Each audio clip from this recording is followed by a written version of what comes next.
We're going on a field trip. A friend of mine, let me start at the beginning. Maybe you'll remember this video at a church. I think the name of the video was Helping a Church or something like that. Had a tree come down in their yard, and me and my friend Dwayne, the woodworker, we went over there and cut it up. And the parts of the tree that he wanted were so big that he had to hire a flatbed tow truck, big one, to come in and winch the pieces that he wanted one at a time. That's how big they were, up onto his flatbed and bring them over there to a father and son lumber yard where he was going to have them cut into slices of wood that he can use in his crafts. And one of these days I'm going to show you what he makes. He makes some amazing stuff. Banks, he buys and sells guns and fixes them, sells them at the gun show, and display cases, gun racks, you name it. Anyway, I can't remember whether this is maple or oak. Oh, walnut. It's walnut, which is why he wanted it, and because it's got a lot of, anyway, it's got a lot of potential. And he says it's thousands and thousands of dollars worth of walnut.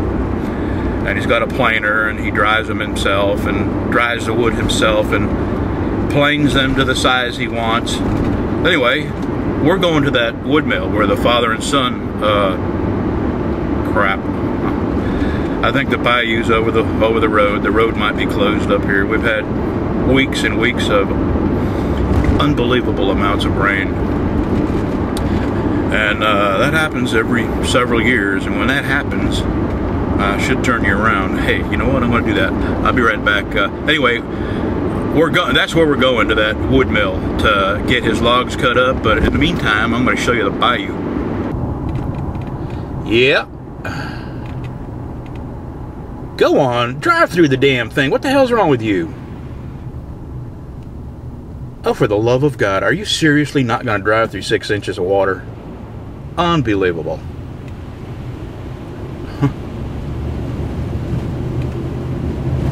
Ain't that bad. Man, you must not lived around here very long. That little bit of water bothers you.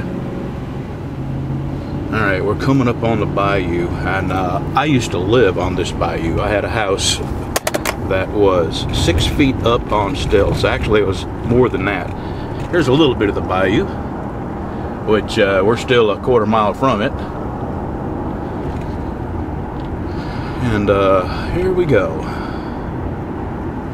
I feel sorry for these people. See, they can't. That guy right there can't get to his house. He has to park out here and wade through the water to get to his house right there.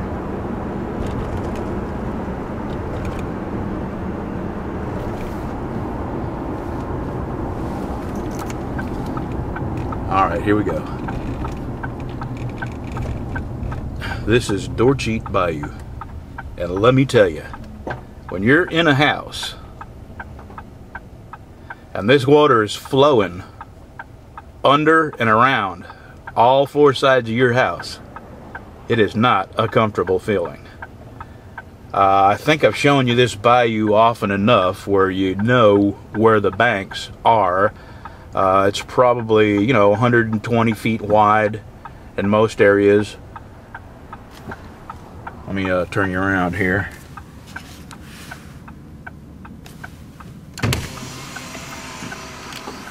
See that railroad overpass? Normally there's 15 or 16 feet from the bottom of that railroad overpass to the top of the water. And people, you can go underneath it with cabin cruisers and barges, not barges, but party barges, pontoon boats. And there's people that live back there, and I used to live back there. And I loved my house. Loved it. It was a 1-bedroom house, but it had a huge living room, huge kitchen. It was about 1,000 square foot 1-bedroom house, plus it had a really nice shop, all up 6 foot off the ground.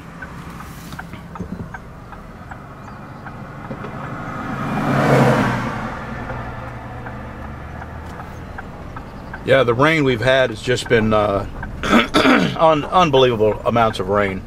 No, with nowhere to go. Oh, kitty cat, are you dead? Oh, come here, kitty cat. You're gonna get killed right there. I really don't like cats, but I'm gonna have to stop this and see if that cat's hurt. Okay, kitty cat?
Lordy.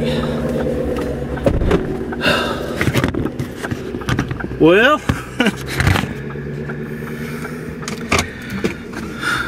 kind of interesting. I don't know if you can see that. I still don't know what I... Well, anyway, that lady is going to take it home and see if she can save it, which, you know, we're poor folks here in Louisiana. What really...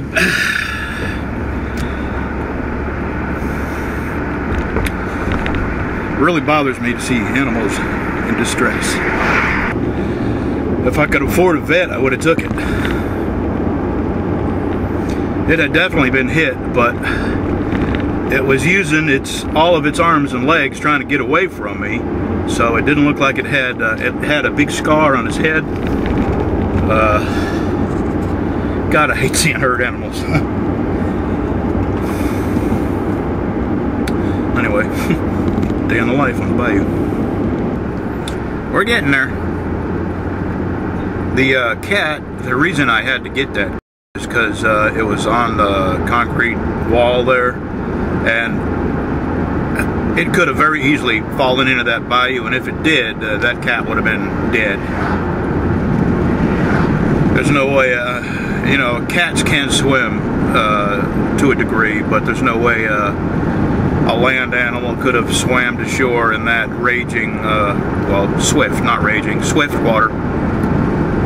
And man, I tell you what, I've become a real softy, and the older I get, the more it really bothers me to see animals in pain or suffering or scared or in distress. And I'm ashamed to say it, but I have more of that for animals than I do people. People have just wore me out over the years. Being a truck driver and seeing people for who they really are on the highway, I've always said that if you want to see people at their, if you want to see people display their character without any fooling around, watch how they drive.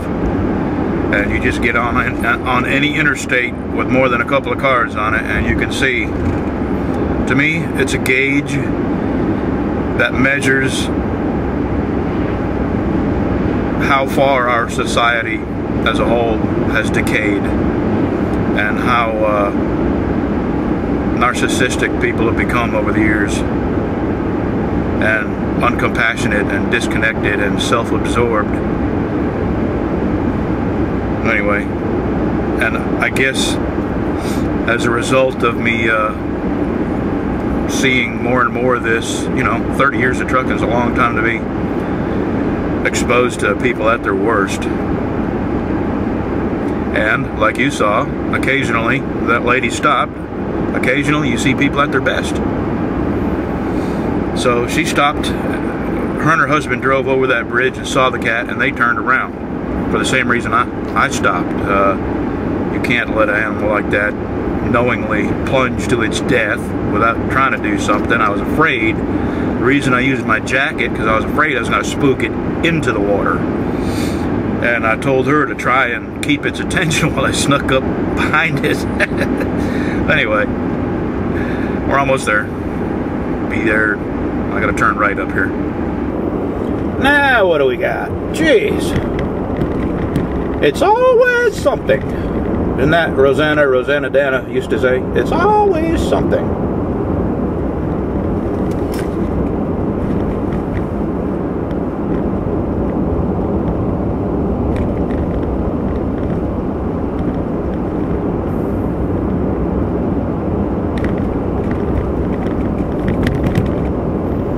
No idea what's going on here.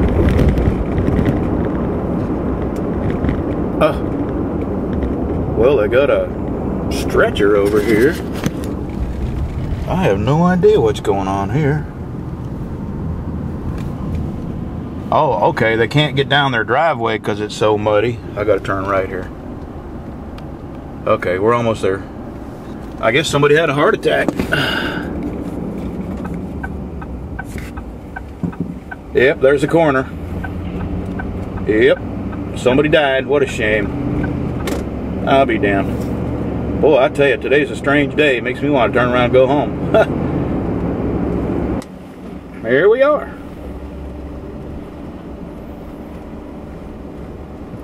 God, I hope I don't get stuck. And I'm probably going to be going home barefoot. That? Yeah.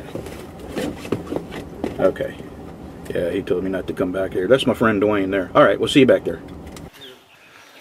All right, we're fixing to get after it. This is the saw they're going to be using. Brad. Yeah. This is Bobby. Hey, Bobby, you mind being on camera? Wouldn't be the first time. My name's Brad. I have a YouTube channel, and I'm gonna see if people want to watch this. I know they will. It's kind of interesting. When you look for it, it's BC truck. Yep, this is our Alaskan sawmill. This is the biggest one they make. Still 880, 9.3 horsepower, 59-inch bar. Yeah, it's a beast. It's no kidding, no fooling. Do you support it on this end, or is all the work from one end? No, it takes two. It takes two people to lift this saw. Okay. Here, I'll try and lift it, and then I'll let you lift it. Jeez. Can't support the other. Yeah, right. So, how do you support this end? Is there like something that... Well, here's what happens. Once you have a flat section like that on the log, this upper rail here rides on the flat section. Are you going to do the ladder today? Yeah, we're going to have to. You'll see it all from start. Okay. 9.3 horsepower. That's huge. Catalytic converter. It has a semi-fuel injected carburetor for altitude adjustment. Huh. California compliant? It is. Yeah, catalytic converter in the exhaust. Huh. Yeah. Yeah, she's no kidding. So, how much of this kind of lumber do you cut? In technical terms, one shitload. Technical. Yeah, we've actually, I mean, all the lumber you see stacked up around here over by the barn, and then we have another stack over there in the tractor shed. Actually, we got 6 stacks over there. It isn't even a third of what we've cut with this saw already. Most of it has been bought and taken off by other people. Okay. So. When I brought my 4 trees here, Brad, there was 12 logs that we brought. As a matter of fact, if you watch the television series Salem and look very carefully at the houses they use on their set, every single piece of siding on those houses was cut on this saw. And that's a wood-mizer. Yep. And this is called the Alaskan sawmill. Alaskan sawmill? Yeah, it's portable. 2-man portable anyway, huh? We're making different sizes. Yeah, they do make one for a 24-inch bar, which makes decent sized lumber. And if you're out in the middle of the woods, it sure is handy. And that's 5 foot? Yeah, this is a 5-foot bar. 5 foot bar, my goodness. Not a usable 5 foot. No? I wouldn't want to hold it by myself. Well, you cut down take a all tree. this off, you get the whole thing, but because of that, you lose that much. Okay, so between those brackets, what is it? 4.5? I don't really know. I never measured it. Hold on. Probably 4.5, huh? Now he's ready to go find out.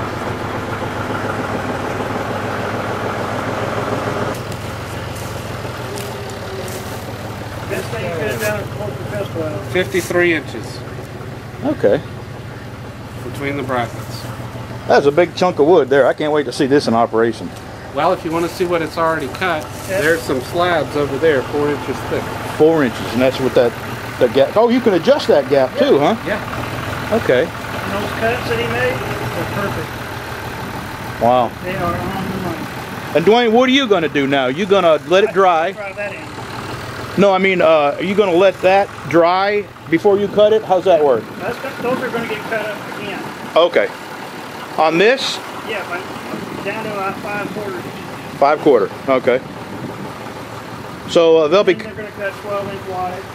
Okay. And then we'll stack them at the house. So just this one trunk and what they've already cut in dollars. What do you think that's worth to you? Those 3 pieces. What they're going to cut here and those 3 pieces there. 3,000. 3,000. Yeah. And then I got another small piece out there. See the burnt one? Oh yeah. Remember that one? Yeah, I do remember that. How long is that one? About 5 foot. But it's got burl in it. Oh, the burl. That's what you really want, huh? Yep.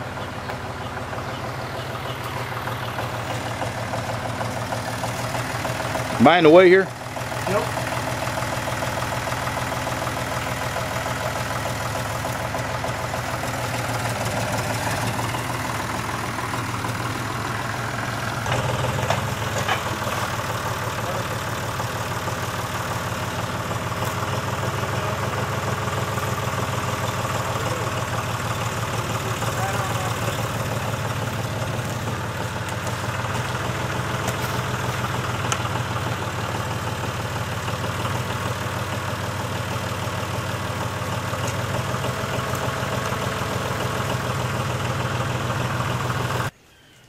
Okay. And that's your beginning cut. That's your first cut. You got to have a smooth. You're trying to get a smooth surface. Then after you make your first cut, then you take the ladder off, take that slab off, and then everything's smooth from there on down. But all he's going to do is try to shorten this where we can lay it back the way it was and cut more. Okay, I see. Oh, I see, yeah.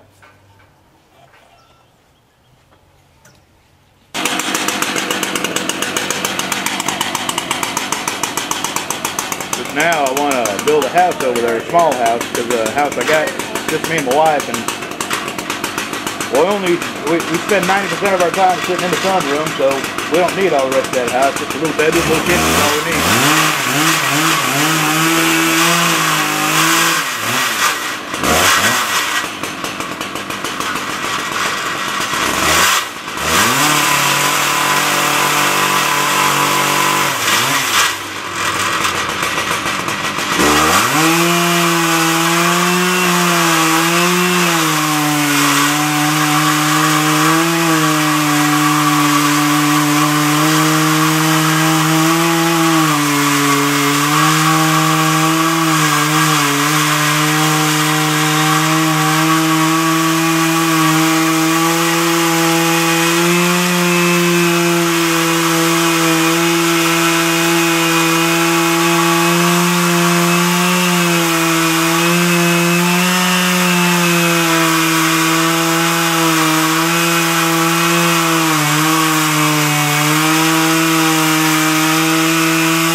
That's the main thing. Yeah. You don't have to make, my younger brother, whatever, oh, you're making any money out of it. You know, he's really 21.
Very cool.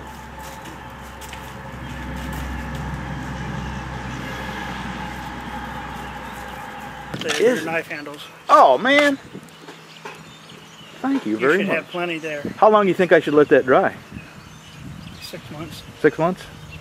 Well, thank you, man. If you got That cinder is blocks just or anything, beautiful. put those on top of it. Okay, hold it straight. Well, you're not going to pick this up very much. By the way, if you want another cheap source of high carbon steel for your knives, Yeah. perfect. Leaf springs off of trucks. Yeah. It's got the right carbon content and it's already spring steel. So there you go. Yeah. Wow, that is cool. Thank you very much. He's all excited now. All right, here we go. This is the big slab.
We got 2 minutes of battery left. I hope you found it interesting. I know I did. Thanks for watching.